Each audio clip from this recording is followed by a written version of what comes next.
اسعد الله اوقاتكم متابعينا الكرام. جاي توفر عندنا هذا الموديل غرفة نوم 6 باب قاطين. هاي الغرفة ضمن الدرجة الوسط وضمن الغرف النجارة العراقية، تكون 100% ضمن الأصواغ البوية. طبعا تتكون من 10 قطع اللي هي الكنتور عندنا والزاوية وراس العال والناص الكومودات أيمن وأيسر، وعندنا الميز تواليت والجزامة والطابورية والشرباية. نجي هسه نشرح لكم. يكون هاي الغرفة يكون عملها الوجه مالتها 5 ملم انديف، والداخل معاكس خشب ابيض 3 ملم. القاعة الكنتور طبعا تكون بلوك. يكون عندنا ارتفاع الكنتور مترتين او 60 سنتيم، عرض الكنتور 3 مترات و30. زاوية الملابس بارتفاع الكنتور، نظام كنتوري، ابواب 2 زائد ملحق.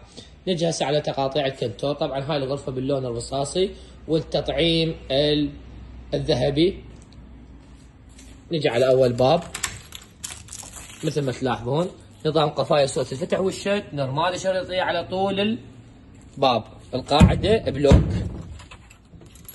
الدنقة عندنا هنا 10 سنتيم مثل ما موضح امامكم. جودة الصبغ طبعا مثل ما تشوفوها، كل النقوش CNC.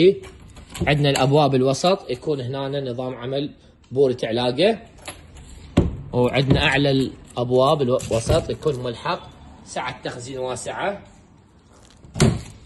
عندنا هنا الابواب الثانية الوسط ايضا سعة تخزين واسعة مثل ما تلاحظون، نظام قفايص العمل كله. الابواب اسفلها ايضا يكون نظام بورة علاقة. عندنا الباب الاخير يكون ايضا نظام رفين 3 خانات مثل ما موضح امامكم.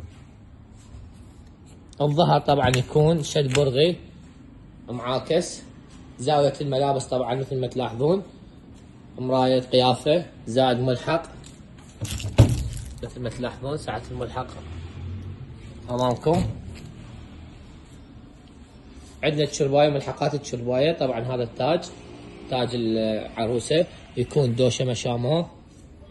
جودة الصبغ. الكوموديات، نظام عمل الكوموديات، كل كومود يحتوي على مجر عدد 2. شرباية هذا الموديل طبعا بلاية 18 ملم 6 ارجل. الراس الناصي نقش حفر ويا الراس العالي.